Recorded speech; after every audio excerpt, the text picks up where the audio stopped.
હું ડૉક્ટર રવિદર્શન વ્યાસ, ભુવનેશ્વરી મંદિર અધ્યક્ષ, ગોંડલ, અને રીમ ક્રિએશન્સ આર્ટ ગેલેરી અને પ્રાઇવેટ મ્યુઝિયમ એ મારું ક્રિએશન છે.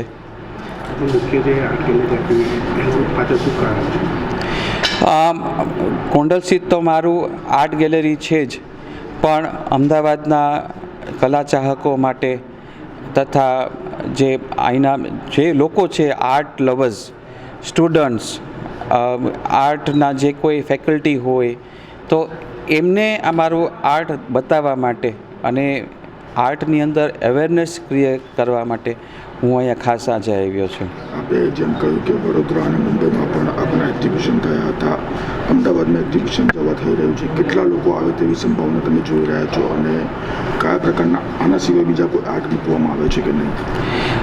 આ જે ઉથીસિંગ આર્ટ સ્ટેન્ડ સેન્ટર છે, તો ઉથીસિંગમાં તો અવારનવાર આર્ટ શોઝ થતા જ હોય છે. અહીંયા અત્યારે મેં લગભગ 20 જેટલા મારા આર્ટવર્ક્સ ડિસ્પ્લે કર્યા છે, અને આર્ટ મારું જે રિયલિઝમ વર્ક છે, તો જુદી જુદી પ્રકારના જે આર્ટ છે એ આ જગ્યામાં શોઝ થતા જ હોય છે રેગ્યુલરલી. અને તમે જે પ્રમાણે કીધું કે આર્ટિસ્ટ રવિ વર્માને પ્રેરાઈને તમે આ બધું શીખ્યા છો, તમારા હાથ નીચે કોઈ શીખવા માટે કે કોઈ આવી રીતે પ્રેક્ટિસ માટે? હા, બહુ સારો આપે ક્વેશ્ચન કર્યો છે. બધા લોકોને હું એમ કહું છું, આર્ટિસ્ટોને, કે તમે મારું વર્ક જોવો પણ મને ફોલો ન કરો. આર્ટિસ્ટે પોતાની જે શૈલી છે એ પોતે જ ડેવલપ કરવી જોઈએ.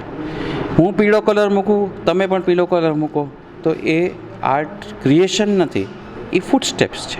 એટલે ઇનિશિયલ ખાલી શીખવા માટે બરાબર તમે બધું સ્ટડી કરો, પણ તમારે પોતાને તમારી જ અલગ શૈલી આર્ટિસ્ટે બનાવવી જોઈએ એવું હું વિચારું છું. એટલા માટે હું કોઈ શીખવાડવાનું કે લેસન્સ કે એ હું આપતો નથી. અને બીજું એ છે કે આટલું બધી સંસ્થાઓની વ્યસ્તતાને લીધે હું ખાલી અડધી કલાક જ પેઇન્ટિંગ કરવા બેસું છું, એટલે મને એ પણ ટાઈમ નથી મળતો.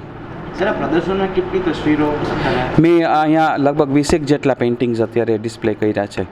આમ તો 50થી ઉપર મારા પેઇન્ટિંગો છે, પણ જે થોડા મેં અહીંયા ડિસ્પ્લે કર્યા છે.